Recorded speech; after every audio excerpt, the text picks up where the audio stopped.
Blind Homesteader waited 3 weeks. A barefoot widow walked in at midnight. The coffee had gone cold again. I knew it the way I knew most things by then, the weight of the cup, how the warmth had left the tin, the way the steam stopped hitting my face when I lifted it close. 3 years of learning the world that way.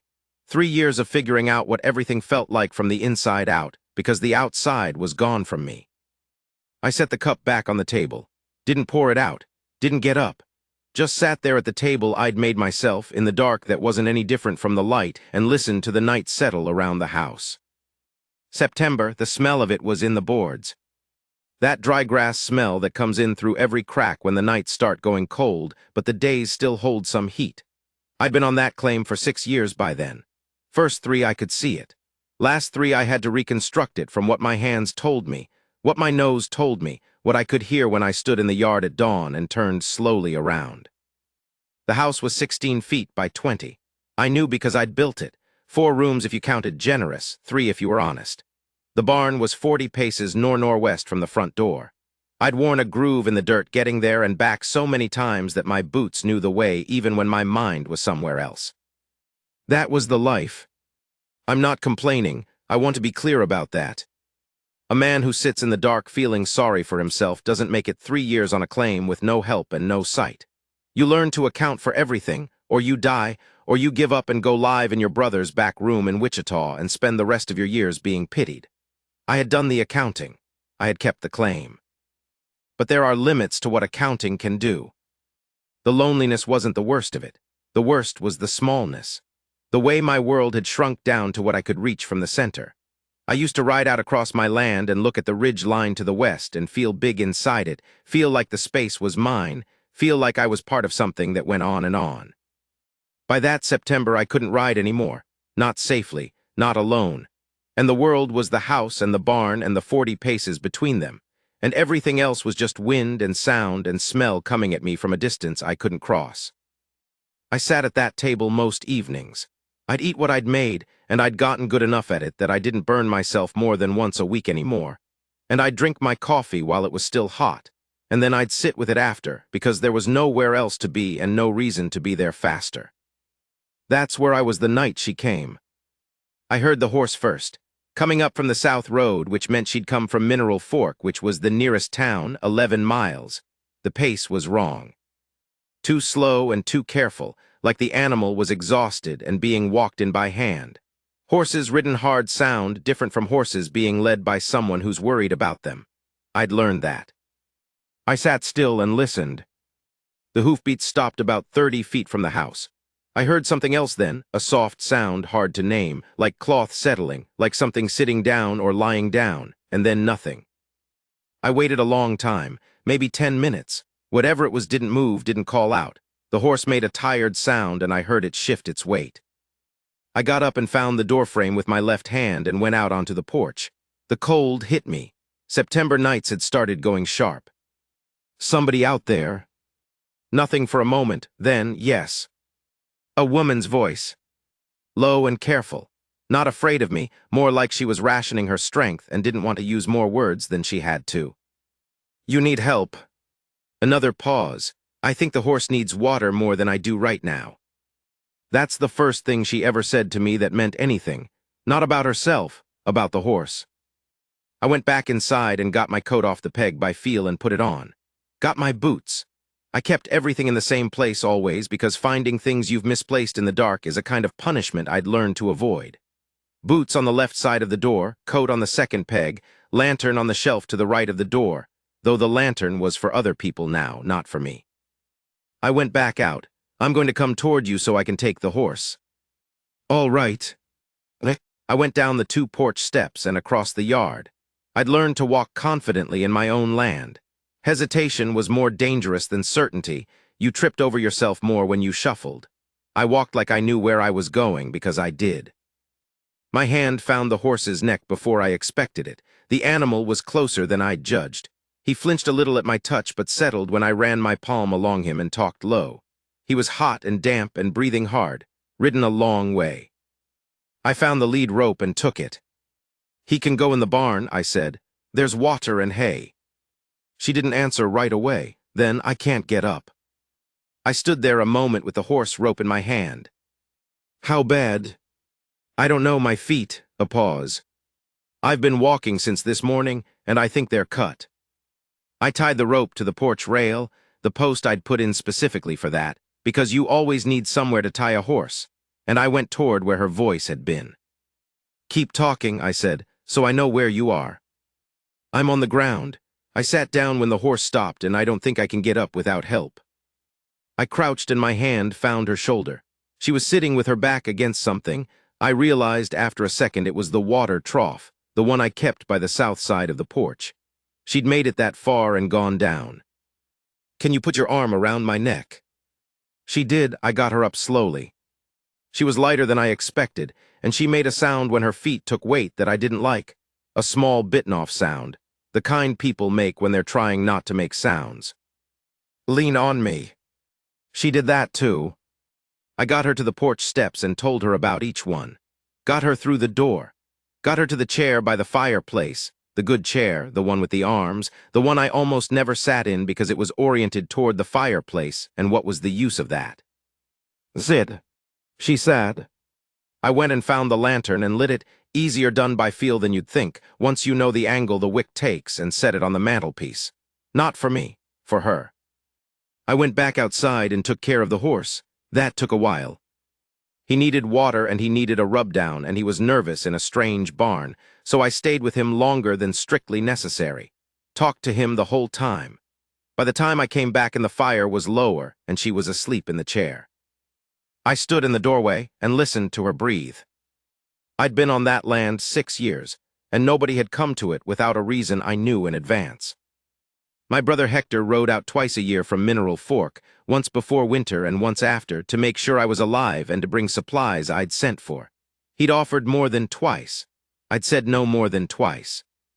Between those visits, I got my supplies by riding into town in the wagon, which I could still do because old Creed knew the road and I knew Creed. And in 11 miles, the worst that could happen is we'd go in the ditch, which we did twice and got out of both times. People in town were decent to me, mostly. Some were sorry for me in that way that makes you feel smaller than their sorrow. Some were impressed in a way I didn't entirely trust. 1 or 2 were straight with me, which I valued. None of them came out to the claim. I'd had a wife. Her name was Dora. She'd left before the blindness, though only just before, close enough that I used to wonder sometimes, in my low moments, if she'd seen it coming and gotten out while she could. That's not fair to her. She left because we were wrong for each other in ways that took 4 years to fully surface. The blindness came from a fever 8 months later. If she'd stayed, I don't know that she'd have been able to manage it any better than I had. Different woman might have been better at it. Dora was not built for this kind of life at the best of times.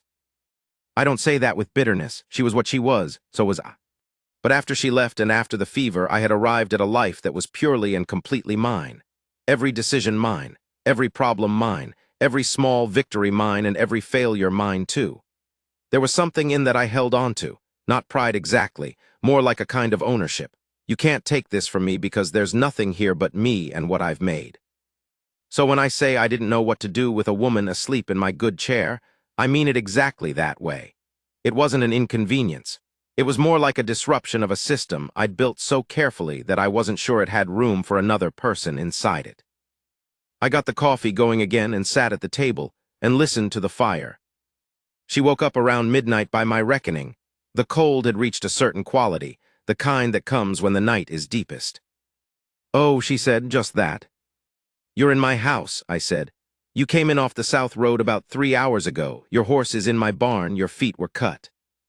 A pause. I remember. She moved in the chair. I heard the wood creak. Lord, I slept. You needed to. Do you have water? I got her water.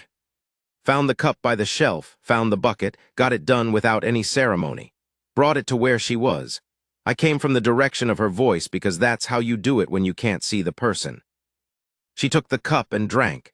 She had a way of drinking that was almost careful, not careful like someone afraid of spilling, careful like someone who'd been thirsty before in a serious way and knew not to go too fast. Thank you, she said. I'm Margaret Vess. I was going to Hatterley, but I took the wrong turn at the river crossing and I didn't realize until the light went. Hatterley's east, I said. You came west. I know that now, a beat. I'm sorry to land on you this way. Don't be. Your wife. There's no wife. She was quiet for a moment. She didn't say anything more about that. I appreciated it. Let me look at your feet, I said. You don't have to. Let me. I heard her settle back. I found the footstool by the hearth, the one I used when my back was giving trouble, and I sat on it and reached out and found her feet by touch. She'd been barefoot, her boots were gone, or she'd taken them off outside, or she'd lost them somewhere on the road, I didn't know yet. Her feet were cold. I ran my fingers along the soles and she made that sound again, small and bitten off. 3 cuts on the left foot, one of them deep enough that it was still oozing. 2 on the right, shallower. She'd been walking on stones in the dark without her boots. These need cleaning, I said. I know. I have clean cloth and I have whiskey. I can do it, but it's going to hurt. I know that too. I got everything I needed. It took me a few minutes. I know my house. I knew where everything was. I came back and I did the work carefully, and she held still the whole time and only made that small sound twice, once when I cleaned the deep cut on the left and once when I wrapped it. When I was done, I sat back on the footstool and she said quietly, "You're blind." Yes. I didn't know when you came out in the yard. Most people don't know right off. How long? 3 years. She was quiet, not with the quiet of someone who doesn't know what to say, with the quiet of someone who is taking in a fact and giving it the space it deserves. I'm a widow, she said. 2 years. My husband had a place near Caulfield, but there was trouble with the deed, and after he died, I couldn't hold it. I've been working in Mineral Fork since the spring. I was going to Hatterley because there's a woman there who offered me work as a seamstress. What kind of work in Mineral Fork? Laundry, cooking at the boarding house. She said it simply, no shame in it and no bravado either, just a fact. You can stay the night, I said. Or more than the night if you need. The feet need a few days before you should be walking on them. I can't impose on you like that. You're already in my house. She didn't laugh, but I heard something in her breathing that might have been the start of one. That's true. There's a room small. I don't use it for anything. Another silence. Then, why are you this kind to a stranger? I thought about that. I don't know that it's kindness, I said. I just don't see a reason not to be. She slept in the small room and I slept in mine, and in the morning I made breakfast before she was up. I could hear her moving around before she came out. The small sounds of a person in an unfamiliar place, the careful way she opened the door, the slow step because of her feet, the pause at the threshold. Smells good, she said. Sit down.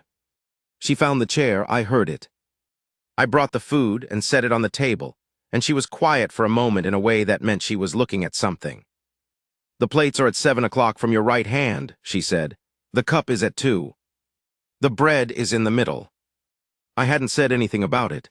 I just said it the way I always said it. I know, I said. Of course you do, she said. And she didn't say it the way people sometimes said things like that, with a sort of careful adjustment, the verbal equivalent of not staring. She said it like she just understood and had moved on. We ate. The food was salt pork and eggs and bread, and I could make it in my sleep by then. And in a sense, I always did. How's the horse? She asked.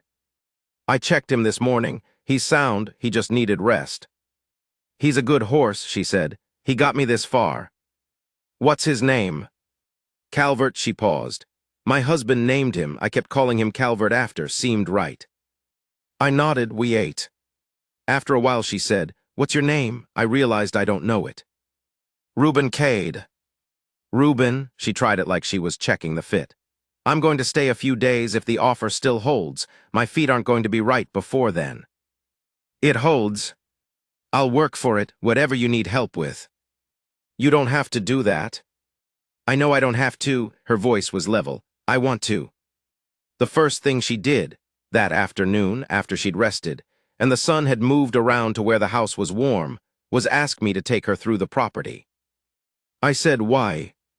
She said, because I'm going to be here for a few days, and I'd rather know where things are. I took her through. I took her through the house first, telling her where things were as we went. The shelf to the right of the door where the lantern lived. The second peg for the coat. The boots on the left. the table with 4 chairs and the specific one I preferred. The kitchen and where each thing was kept and why it was kept there, the fire and what it used and where the wood was stacked. She was quiet most of the way through, didn't ask a lot of questions, just listened. Then I took her outside to the barn, 40 paces northwest. She counted them. I heard her doing it under her breath. "You count them," she said. "Used to, now I just know." How long did it take to just know? Longer than I thought it would, shorter than I was afraid it might. She made a sound at that. The barn was Creed and 2 other horses, and a pair of mules and the milk cow and her calf. The chickens were in the yard. I heard them every morning from the house. The root cellar was 8 paces to the east of the barn door. The well was 12 paces southeast of the house. She walked all of it, and I heard her stepping it off quietly, not making a thing of it. When we came back in, she sat at the table and said, "Your system is good." Had to be. I mean it as a compliment. I know, I sat down too. Most people say it like they're surprised. I'm not surprised. She was quiet a moment. My mother lost her vision when I was 12, the last 3 years of her life, so I know something about how it works. I sat with that. "That's why you didn't fuss," I said. "That's why I didn't fuss." She found things to do that I hadn't asked her to do, and that I hadn't entirely realized needed doing. The second morning she was up before me, which meant she was up early because I was always up early. I heard her in the kitchen, and then I smelled lye soap. She was washing the walls. I stood in the doorway to the kitchen and said, "You don't have to do that." I know, the scrubbing sound didn't stop. "When did you last do it?" I thought spring. There's grease on the ceiling from the cook fire. It's black in the corner. I couldn't see it. I'd never see it again. The ceiling was clean to me because I didn't know it wasn't. "You don't have to do it," I said again. She stopped scrubbing. "I know, Reuben, I keep hearing that from you. But I'm here and my feet are bad and I can't do a lot of things right now, but I can do this. Let me do it." Her tone wasn't impatient. It was just plain, direct. The same way she'd said she was a widow, the same way she'd said she wanted to work for her stay. She wasn't asking permission and she wasn't apologizing for herself. I went back to the main room. She washed the walls. It took most of the morning. I could hear her working. Her movements were methodical and patient, and she hummed sometimes, not a real song, just notes, and it was strange to have that sound in my house. Strange in the way that makes you realize how long you've been without something. At noon, she made lunch without asking. She found everything she needed on her own, and she asked where one thing was, the salt. And when I told her, she found it without me having to get up. She could work in someone else's kitchen after half a day in it.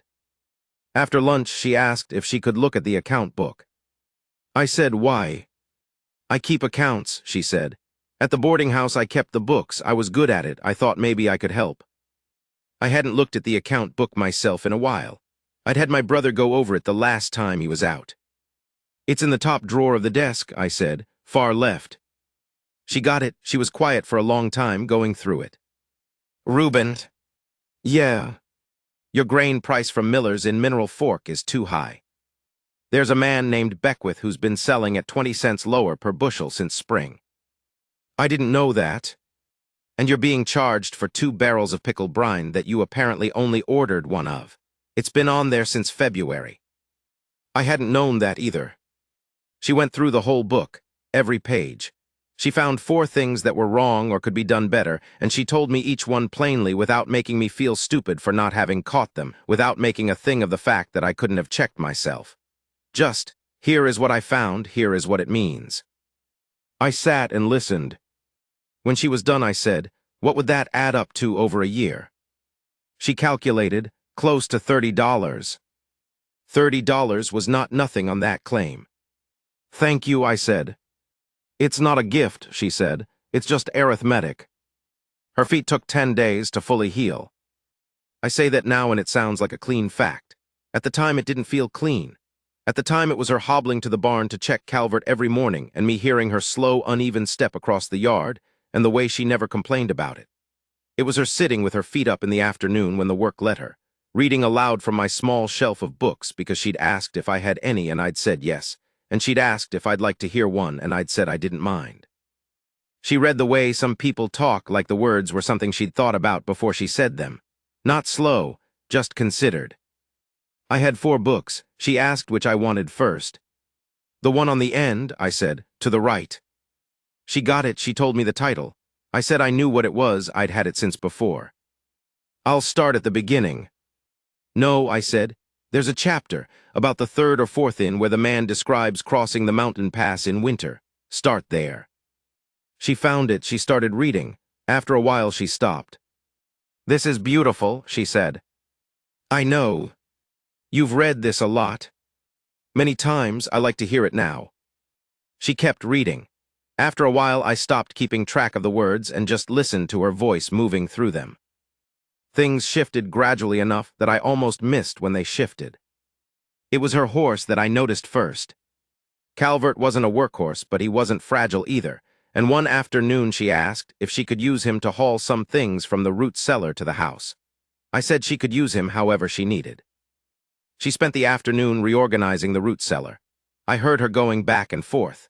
She'd asked me earlier where things were kept out there, and I'd told her, or tried to. The root cellar was the one place where my system was more instinct than precision, because you smell what you need out there more than you count it.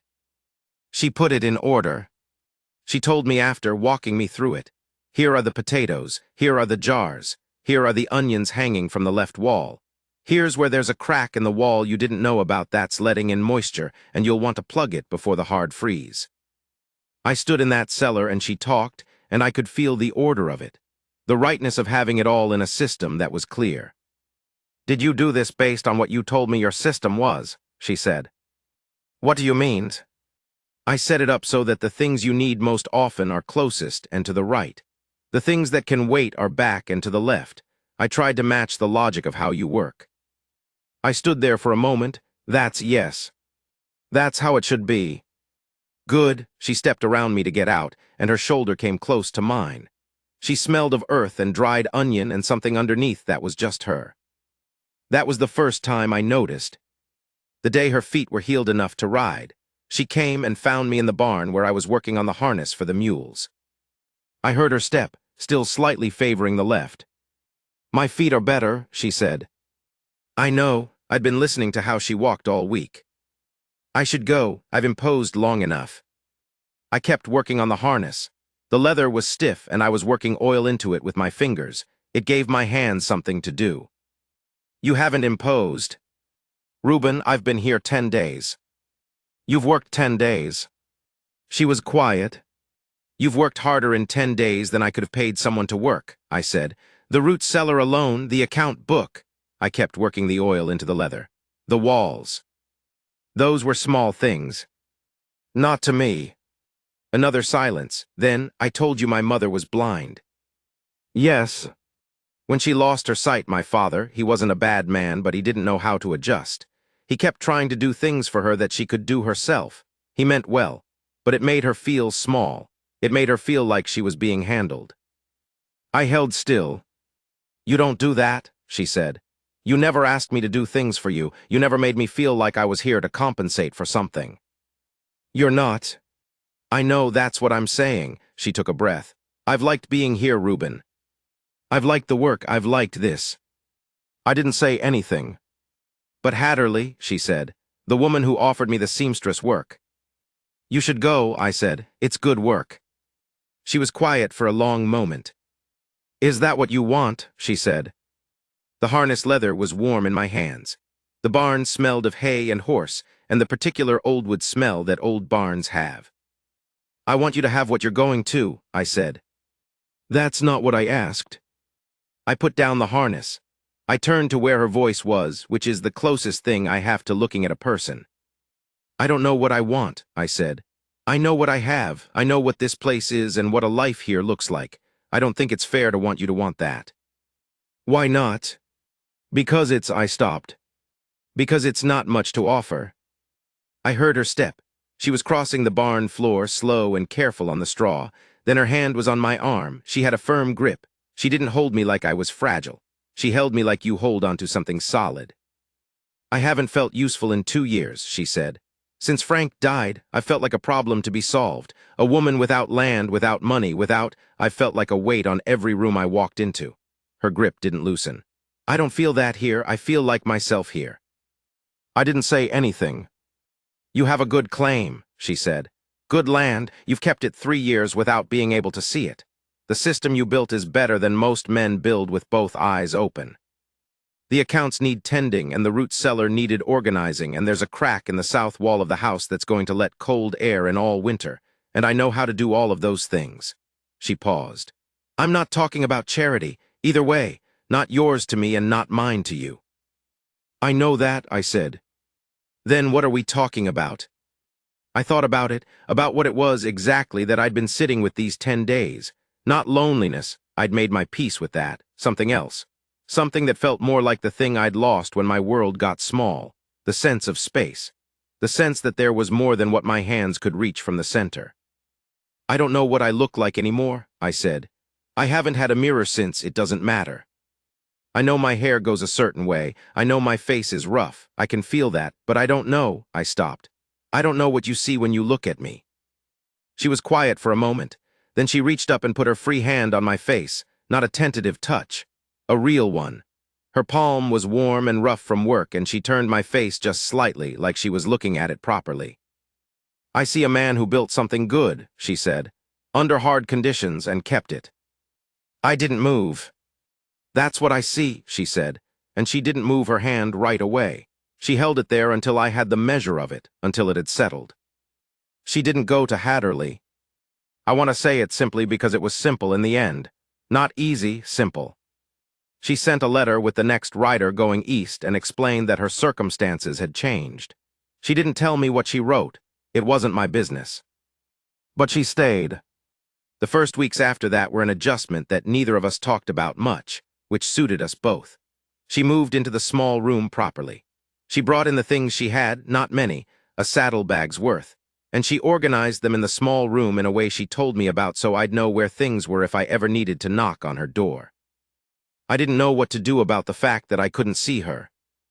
That sounds like a strange thing to be troubled by after 3 years of not seeing anything, but it was different with a person in the house, especially this person. She was always present in some way, her sounds, her smell, her step on the floor, and I had a rich sense of her, but it wasn't like seeing her, and I knew it. There's a kind of knowledge that comes from a face, from the small movements of it, that I had to build another way. I built it from her voice. How she paused before she said something she'd thought hard about, how her breath changed when something pleased her, how she was absolutely still when she was angry, a stillness that was louder than most people's shouting, how she'd come to the doorway of whatever room I was in and stand for a moment before she spoke, and I could tell from the quality of that moment what she was about to say. I built it from her hands. I knew her hands better than I'd known most people's faces. The dry skin at her knuckles, the scar on her right thumb from, she told me, a sewing needle at age 9. The way she talked with them sometimes, making shapes in the air that I couldn't see but could feel in the small air movement when she was close. And I built it from what she did, and what she said, and what she didn't say. We worked together, not the careful performance of 2 people being polite, real work side by side. She took over the accounts entirely, and she'd sit at the table in the evenings and tell me what she'd worked out, talking through the numbers like she was thinking aloud and wanted company while she thought. I'd listen, and sometimes I'd have a question, and sometimes I'd just follow along. She never made me feel like it was a report she was giving, just thinking. She was good with animals. Better than I'd guessed from the first night, caring about the horse came natural to her, but she extended it to all of them. She'd tell me things I hadn't noticed, couldn't notice. The mule on the left was favoring his front right. The milk cow's calf was growing faster than she'd expected. One of the chickens had started laying in a corner behind the barn instead of in the coop. I listened to all of it, not because I needed to be informed, though I did, because she noticed things carefully and reported them straight, and there was pleasure in that, in being someone whose property she was watching over with that quality of attention. By October, she'd found the crack in the south wall. She told me about it while we were eating supper one evening, the same way she told me everything, directly, with enough detail to be useful without making it a drama. It's in the south wall, low down, left of the window frame, about 4 inches. It's been patched before, but the patch is old and it's pulling away from the stone. If it freezes in there, it'll open up. I know where to get the mortar, I said. Good, Saturday. We did it Saturday. She found the crack with her hands and told me its exact position, and I worked the mortar in. She handed me what I needed, and she held the lamplight close, not for me, for herself, so she could see what we were doing, and when it was done, she ran her fingers over it and said, "Clean." That was a good word for how she did things, clean. No wasted motion, no ceremony, just the problem and the solution and the work. In November, Hector came out for his pre-winter visit. I heard him coming, and I went out to meet him, and he stopped his horse, and there was a moment of silence that I knew meant he'd seen Margaret come out behind me. "Reuben," he said. His voice had something in it I'd never heard before from Hector, who was not a man of many notes. "Hector," I said, "this is Margaret Vess. She's been here since September." "Ma'am," he said. "Mr. Cade," she said. He got down and tied his horse. We went inside. He had the look of a man with a great deal to say and the sense not to say it, which is the best version of Hector. At dinner, Margaret made a meal that was better than anything Hector had eaten in my house before, which I knew from the way he stopped talking for a while. Hector asked her how she'd come to be here, and she told him. Straightforward. The wrong turn at the river, the bad road, the feet. "And then you just stayed," Hector said. "The place needed tending," she said, "and it suited me." A silence, then Hector said to me, "The accounts." "She fixed them." Another silence. "There's a crack in the south wall," Margaret said. "We're planning to fix it before the deep freeze. Do you know anything about masonry? We could use another pair of hands for that part." A pause, then Hector said, "I know some." "Good," she said, and went back to eating. I heard it in Hector's voice that night when she'd gone to the small room. He'd come in while I was banking the fire, and he stood for a moment not saying the thing he wanted to say. "She's good," he said finally. "Yes.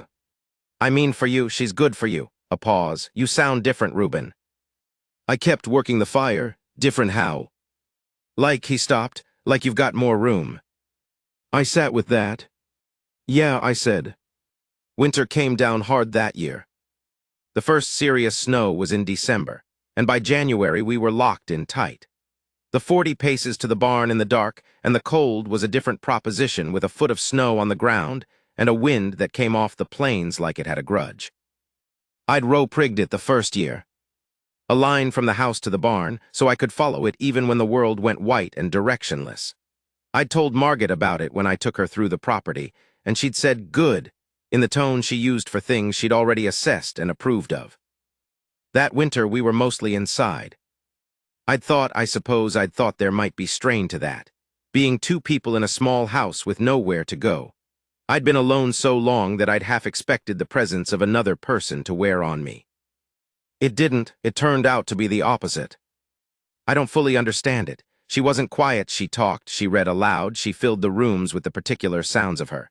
But none of it was noise to me. It was all there, real, the way a fire is real in a cold room. You don't get tired of it being there. She worked, she always worked. In January, when there was nothing to do outside, she was mending things I hadn't known were mended. Harness straps, coat lining, a blanket that had a gap in it I'd never felt. She did it by the fire, and she'd talk to me while she worked, and I'd talk back, and sometimes I'd read to her. She'd ask me to, which was a surprise the first time. "I thought I was the one who reads," I said. "You have a good voice for it," she said. "Read me The Mountain Pass again." I'd read it so many times I knew it by heart. I didn't need the book.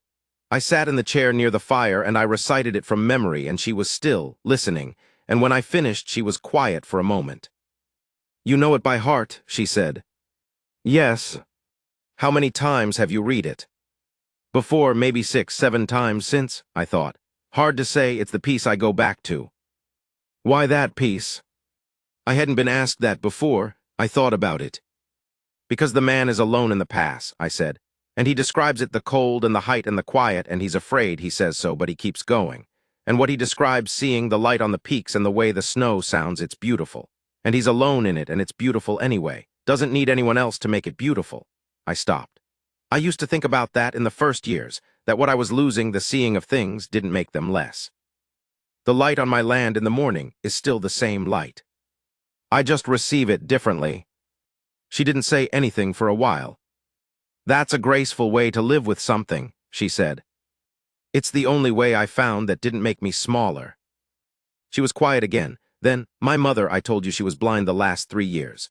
A pause. She went angry into it. She never made peace with it. She fought it every day, and the fight tired her out, and it made the last 3 years hard for her and hard for us.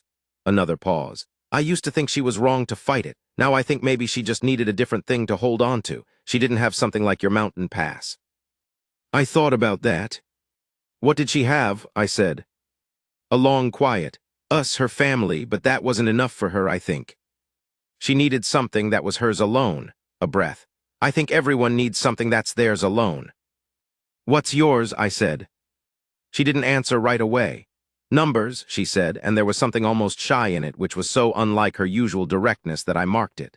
The way they work, the way a set of accounts, when it's right, just holds, everything fits, nothing's missing. You're good at it. I am, said simply, not pride, just fact. Frank didn't think it was a thing a woman should particularly care about. He wasn't unkind about it. He just didn't understand why I cared. I didn't say anything. You don't think it's strange, she said. No.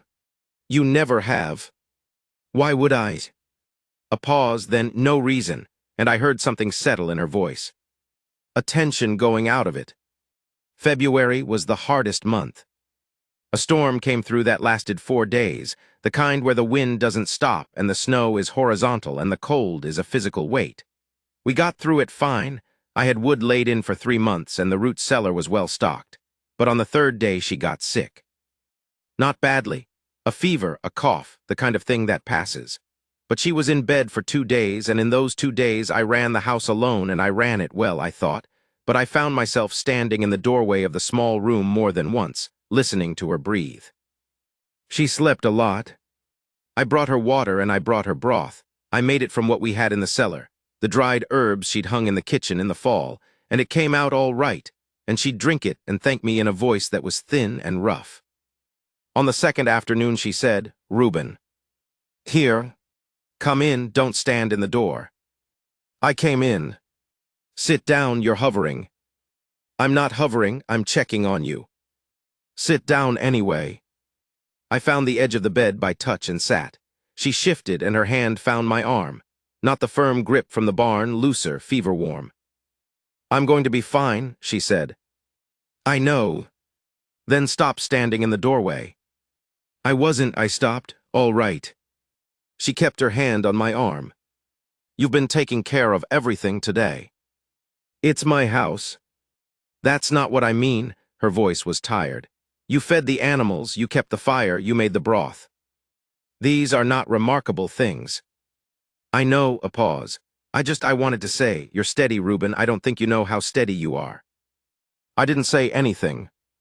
There's a kind of man who falls apart when things go sideways, she said. I've known some. Frank wasn't one mostly, but he had his moments. But you, she stopped to cough, and I waited and she came back. You just do what needs doing. It doesn't matter what's thrown at you. You just account for it and do the next thing. I sat with that. Your mother, I said. She got to see that in you too, I'd guess. A pause. What do you mean? You're the same way, steady, the same quality. She was quiet for a moment, and I heard something shift in her breathing. She did, she said. She used to say, a breath. She used to say I was made of good material. She was right. A longer quiet. Then she said, get some sleep, Reuben. You've been up since before dawn. So have you. I've been in bed sick. That doesn't count. Her hand was still on my arm. I'll be fine by tomorrow. Go sleep. I sat there another minute. Her hand stayed where it was. Then I got up and found the door and went to my room. She was fine by morning, still coughing some, but up and in the kitchen making coffee before I was dressed. After that, the winter moved on. February ended. March came in cold and wet and smelling of mud and old snow, and something underneath that was almost like life getting ready. She started talking about the spring planting in late February. She had ideas, better ideas than I'd had. She'd looked at what I'd been growing and she'd thought about what could be changed, and she laid it out one evening at the table with what I imagined was the account book open in front of her. The wheat yield last year was low, she said. Based on what you told me about the soil on the north end, I think you've been planting the wrong variety there. Hector would know. We should ask him in his spring visit. But I've been reading about it, and I think a shift would help. Where'd you find something to read about it? Your almanac from last year. And there were some pages at the back of the account book that the man at Miller's had sent along. Seed suggestions for this region. She'd read the back pages of the account book. That was Margaret. We talked it through for most of the evening. She had numbers. She had projections. She had a sense of the land that was partly from what I'd told her and partly from what she'd figured out herself in the months she'd been walking it. I listened and asked questions and gave her what I knew, and between the two of us, we worked out a plan for the spring that was better than any I'd come up with alone. Near the end of the evening, she went quiet for a moment. "Can I ask you something?" she said. "Yes." "What are you planning for this place, long term?" "To keep it," I said. "I mean more than that. I thought I'd like more land. There's a piece to the east that's been unclaimed. I don't know why it should be good land. But I haven't been able to look at it myself. Hector said it was all right, but Hector's assessment of land is limited." "I'll look at it in the spring," she said. "You don't have to." "Reuben," her voice was patient but firm. "I'm going to look at the land to the east in the spring, accept that." I accepted it. "And the other thing," she said. "What other thing?" She was quiet for a moment. "You know what I'm asking." I did. I hadn't said it because I didn't know how to say it without it sounding like something it wasn't. Not a proposal made from need, not a convenience. Something more than that, but I didn't have the right shape for it yet. "I'm not good at the words for this," I said. "I know," she said. "You're better at the doing." "Yes." "So am I," she said. "So maybe the words don't matter as much." I sat with that. "They matter some," I said. "Some," she agreed. A quiet between us that wasn't uncomfortable. The fire was low. Outside, the wind was still moving, but lighter than it had been. "I would like you to stay," I said. "Not because I need someone here, not because the accounts need doing or the planting needs planning, because," I stopped. "Because I'm better with you here, not because you help me do things, because I think more clearly, I sleep better, the work is better." I paused. I had built a very good small world here, and I didn't know how small it was until you made it bigger. A silence. "That's the most you've said at once since I got here," she said. "I know." "It's good," she said. "I want to stay, I'm going to stay." A pause. "The other thing, what comes after staying, we can find the words for that in time." "All right." "But I want you to know now," she said. "So you're clear on it. I'm not here because I have nowhere else to be. I'm here because I want to be here, because this is the place and you're the man. You understand that?" I did. "Yes," I said. In the spring, Hector came out early, the end of March. He came partly because he'd been thinking about us through the winter. I could tell from how he arrived, the slightly hurried pace of the horse. And partly because Margaret had written him a letter in February asking about the wheat variety and the eastern parcel. He came and he looked at the eastern parcel. He came back and said to Margaret while I sat at the table listening, "It's good land. The drainage is better than Reuben's main parcel on the east side. I don't know why nobody's taken it." "Because nobody wanted to be neighbors with a blind man they didn't know what to do with," I said. Silence, then Hector said, "Probably." Margaret said, "We'll file on it this spring." Hector said, "We'll." A pause. "We'll," she said again. Not a question, not a challenge. Just a statement of what was true. I heard Hector's breath, a long, slow exhale, and then I heard him sit down in the chair he always sat in. "All right," he said. "Tell me what you need from me." She told him. She had a list, it wasn't short. He wrote it all down without complaint, which from Hector was the same as enthusiasm. After dinner that evening, when Margaret had gone to the small room, still the small room, we talked about the other thing, but the other thing had its own timeline, and neither of us was rushing it. Hector came and sat with me by the fire. He was quiet for a long time. Hector's quiet usually meant he was working up to something. "Reuben," he said. "Yeah." He stopped. "I've been worried about you, since the fever." He stopped again. "You always said you were fine, and I believed you because I wanted to, and I don't know if it was true." "It was true enough," I said. "I managed." "You did, you managed better than anyone had a right to expect." A pause. "But this is different." "Yes," I said. I can see it just in how you carry yourself, since I pulled up and you came out of the house. He was struggling with something. Hector wasn't built for feeling talk. You look like— a long pause. You look like yourself, Reuben, you know what I mean, like how you looked before. I thought about what Margaret had said in the barn. I see a man who built something good, under hard conditions, and kept it. Yeah, I said. I know what you mean. We sat by the fire and let it burn down without talking. Before we filed, she walked the eastern parcel 3 times on 3 different days. The first time she went alone and came back at dusk and told me what she'd found, the quality of the soil, where the drainage ran, where there was a low depression that might pool in a wet spring.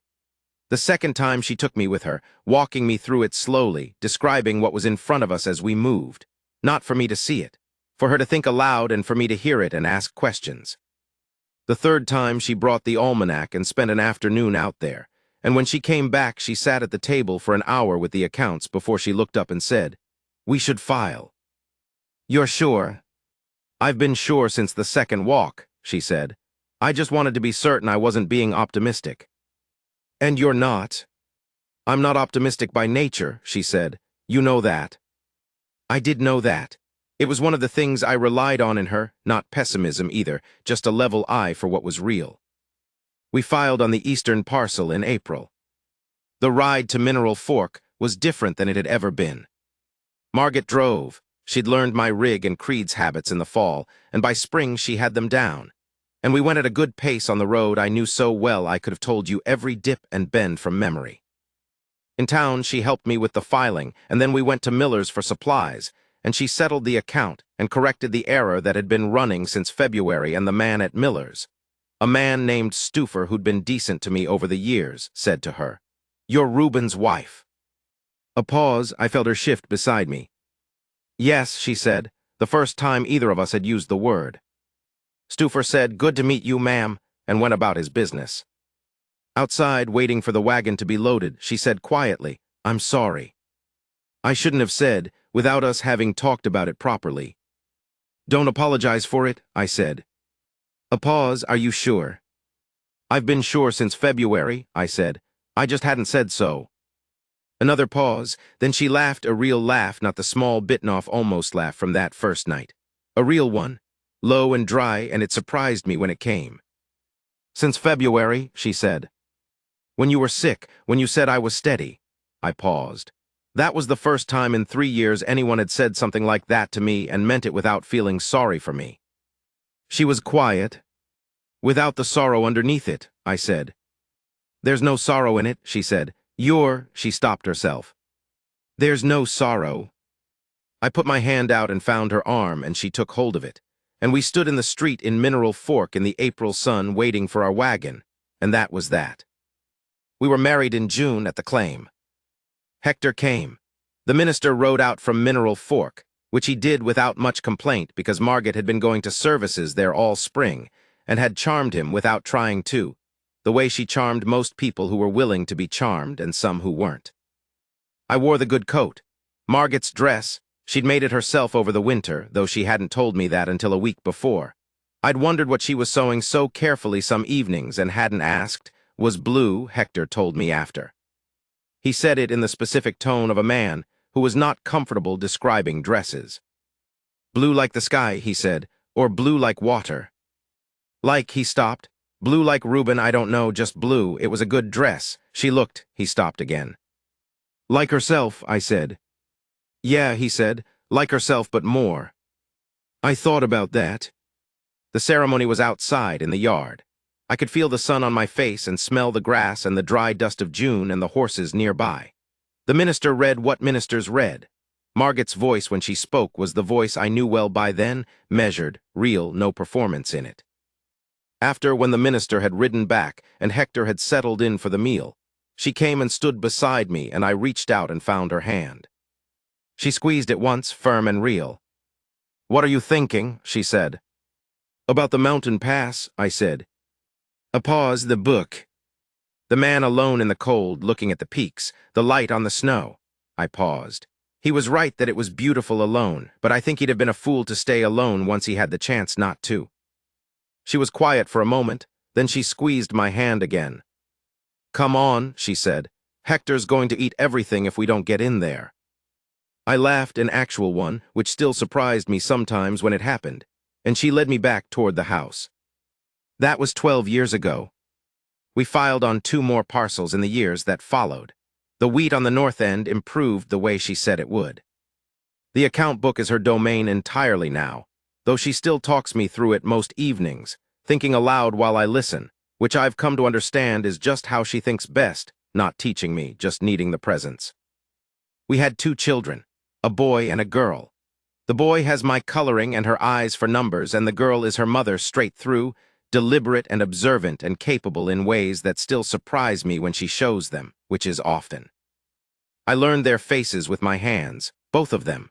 When they were infants, I held them and found every part of them and memorized it. The boy didn't like this much and squirmed. The girl held still and watched me do it, which is the most Margit thing she could have done. Hector comes twice a year still. He brings his wife now, a woman named Ilse who is almost as direct as Margit, and who they apparently decided to like each other in about 4 minutes the first time they met, and have been fond of each other since. He still does the thing where he watches me and Margit with that particular quality of attention, like he's checking to see if it's still real. It's still real. I still sit at the table in the evenings sometimes, after the children are in bed and the work is done, and I feel the quiet of the house settle around me. But the quiet is different now. It has her in it, the small sounds of her finishing up something in the other room, or already asleep, and I can hear her breathing from across the house if I listen. And the house is bigger inside than any of its measurements would suggest. I never did look at it after the 3 years of building the system for it. I never stood at the door and looked west at the ridge I used to ride toward. But I know what's there. I know it the way I know the weight of the coffee cup, the particular sound the barn door makes in the wind, the feel of the harness leather, her hand on my arm. All the things that are yours when you've kept something long enough and built it well enough, and then, by a road you didn't plan and a night you didn't expect, found someone good enough to keep it with you. She came in at midnight barefoot and bleeding, and asked about her horse before she asked about herself. I didn't know then what that was. I know now. That's a person who cares for the things in her keeping, who puts what needs tending first and her own trouble second and doesn't make a performance of it either way. 3 weeks I'd been at that table in the evenings, in the way I'd been at it for 3 years. And then she was there. I'm not a man who believes much in providence. I believe in work and preparation and making good decisions when they come to you. But I'll say this.